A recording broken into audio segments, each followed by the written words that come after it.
ladies and gentlemen, welcome back to Borderlands. Just excitement, hype, talk, all that. I was trying to find some gameplay of Zane's skill tree. Hard time. It's first day, it's first 4 hours. The game's been announced, so of course, not everyone's done it, but I'd appreciate it if someone did. Anyways, ladies and gentlemen, I thought we'd go over this. I thought, why not go over the awesome new trailer? It's very loud and very bassy, but this is kind of just like a quick breakdown of what we've seen with a few screenshots that give me hope. Again, getting the vibe greatly that we can customize cars just with the amount of things going on here, as well as the gold and the spiked tires and all those things. Also, that dude looked rad. Like endlessly rad when in the gameplay trailer. Also, his weapon, the wub weapon, is amazing. Okay, and again, one of the things that's really nice is Borderlands. Like one of the criticism that was always kind of valid for it was that it kind of does have like the same enemy type. You know, like hey, bandit, maybe a bandit with like a tank on his back. You know, so to see stuff like this, where in the gameplay that I constantly keep seeing, there's some actually new enemies that we can fight that are different and unique. And of course, this is Maliwan's planet. I don't know what this is. This looks rad though. This looks really cool. Man, all of these scenes, all these scenes to me just give me so endlessly hype. Because again, in Borderlands, we've always seen like the 4 shades of whatever. It's never been that different. But this is hella different. Oh yes, swamp. Well, actually, we've seen places like this, but like never like with that kind of color palette. At least I don't think. I remember, I should say. Ooh, hive things, weirdness. I will say, one of the things through like the long gameplay trailer that you see is that every single thing is styled like crazy. Like especially when you're going through Sanctuary, which that in itself is worth a video because it's just beautiful. And again, I get the BioShock vibe more than like a space vibe, which I love. I love BioShock. Oh, that's that one ability we talked about last part, where basically it phase locks as an enemy, but then it smashes the area around, which is actually pretty generous. Holy, that is a hell of an AOE. And if that electricity bleed off is still in the radius, that's insane. I'm not sure if the main guy in the circle would get affected though. I don't know. I don't know. Oh, and then again, there's these. I think is this a TDR? That's the thing I was thinking about, by the way, the TDR weapons that are all crazy now and like super involved.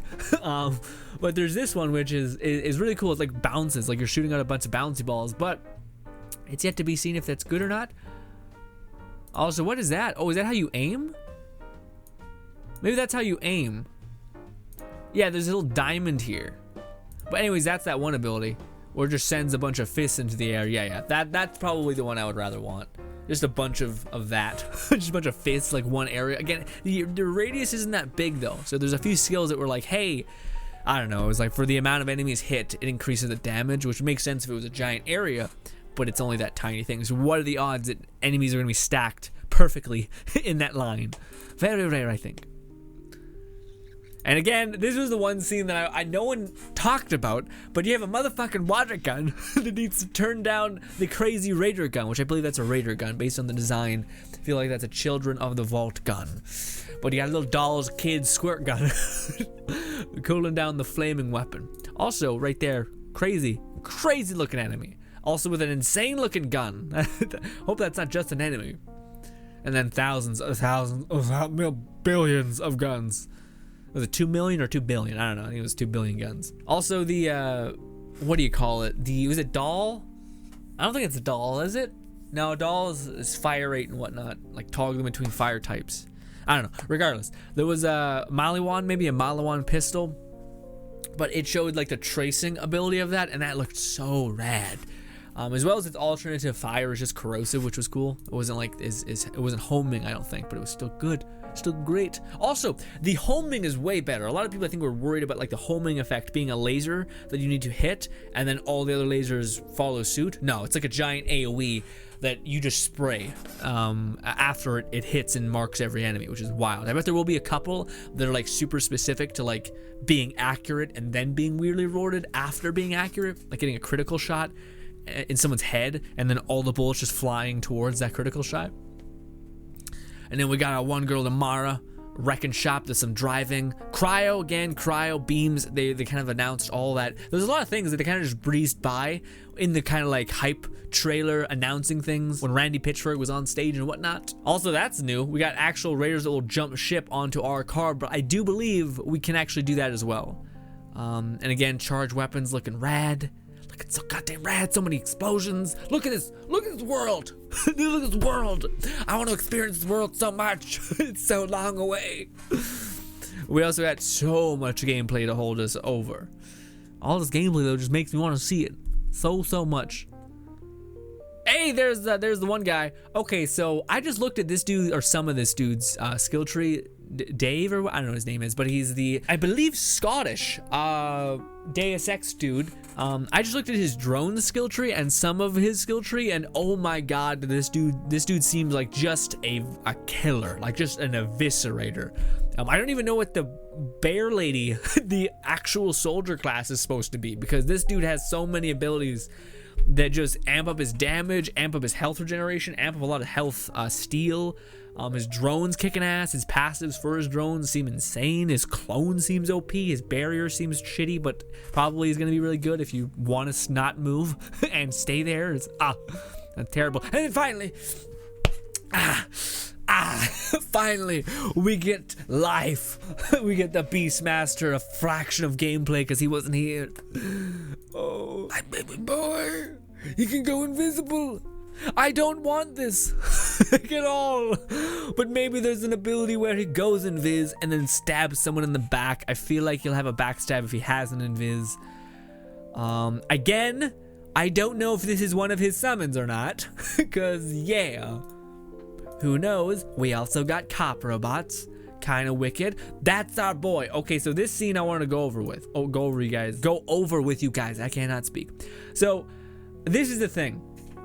I feel like how he is going to work is he is going to have I think on a passive level, his pet is going to be with him, just always kind of hanging out, being a pet class, where he's a Beastmaster. The fact that he has to summon something to get that benefit is kind of weird, considering that's his whole type, that's his whole character type. Not even a summon class, he's a Beastmaster. So I think how it works is probably you have your base Skag running about. And then you amp him up. So whenever you have your action skill or whatever you choose to invest in your Skag, maybe it's your other animal if you have another one at that point. I don't know. He's the one character that's an enigma. I want to know so badly what he is. But right here, we see that again, it's like a Nova. So I'm not sure if that's like a healing radius that we can just apply onto our person so he starts healing, or if this is us leveling him up, which seems like that would make more sense. And especially with all the people wanting a playable Beastmaster that has a Skag specifically, and we've seen in the past that Skags, like, if looked after and constantly keep fostering health, can become these just giant creatures. So I feel like this is the encapsulation of that. That's why it leads me to believe that it's maybe health regeneration, but it's probably you leveling up your person, which heals him and buffs his health. And probably maybe you can get a skill that increases when you level him up, you increase your health regeneration, that kind of thing. Because he also looks rad. Then again, if that's how we summon him, so maybe that's it, because he wasn't there beforehand. So maybe that's it. You pull him into the world and you heal wherever you summon him, so you can heal your allies, but that's how you deploy him.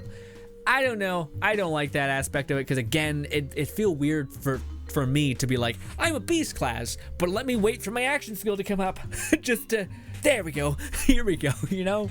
I would love it if it was just a passive for him to just kind of exist. He doesn't have to be powerful. It would make sense that you'd have to make him powerful, like flip a switch and then he wrecks.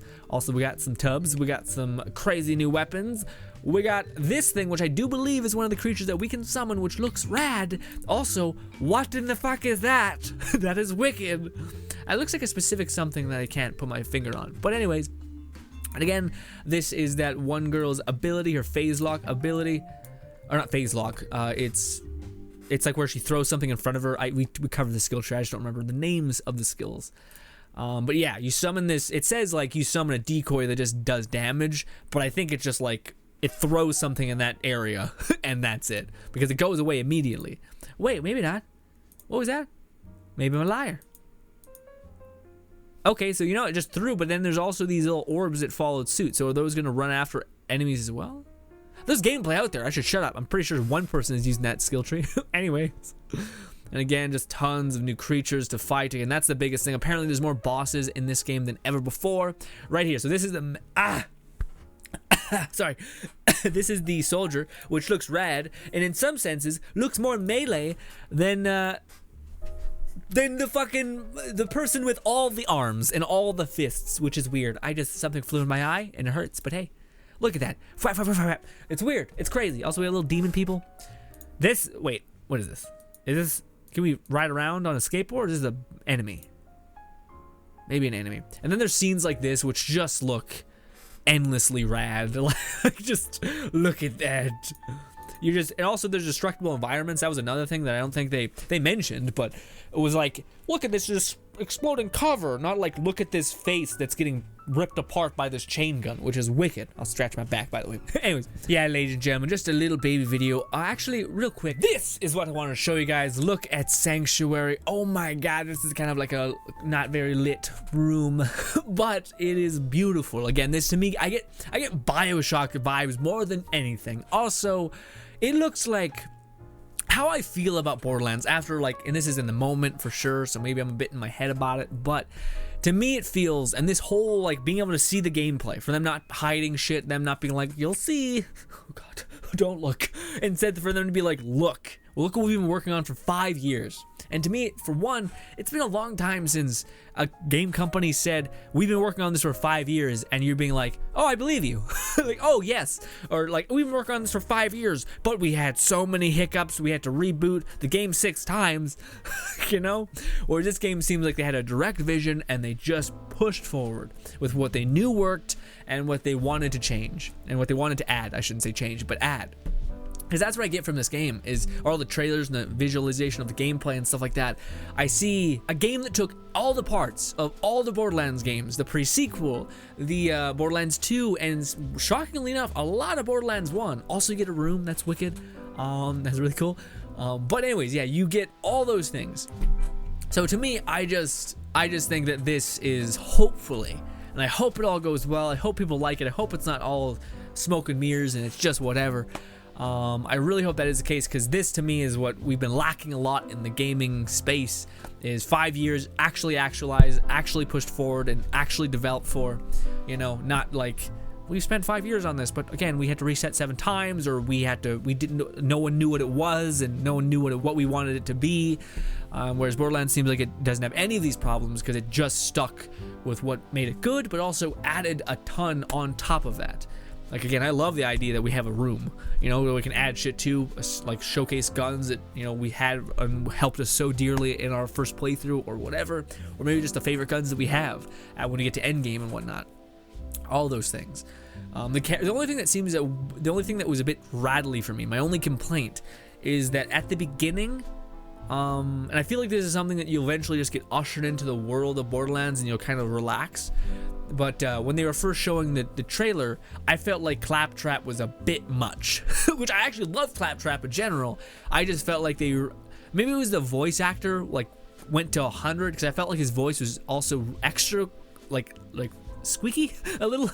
And I didn't know how to feel about that. Also, Moxie looks a slight bit weird now. Yeah, it's kind of strange. More boobs, but less face stuff. I don't know. Anyways, ladies and gentlemen, that's all I got.